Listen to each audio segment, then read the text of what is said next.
அனைவருக்கும் எனது அன்பான வணக்கம். திருவள்ளுவர் இயற்றிய திருக்குறளில் அறத்துப்பால் அதிகாரம் 22 ஒப்புரவறிதல் 212வது குறள்.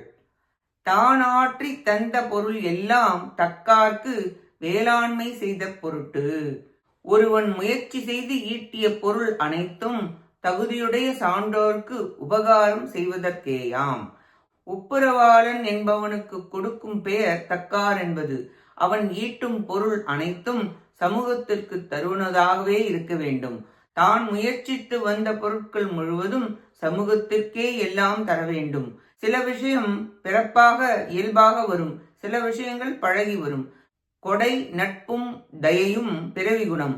முயற்சி செய்து நீயாக ஈட்டி பின் அதை சமூகத்திற்கு தர வேண்டும். தக்கார் ஒப்புரவாளன் மற்றவருக்கெல்லாம் தருபவர் தகுதி உடையவர் என்று விளக்குகிறார். இக்குறளாலும் ஒப்புரவனது சிறப்பு கூறப்பட்டது. நன்றி, வணக்கம்.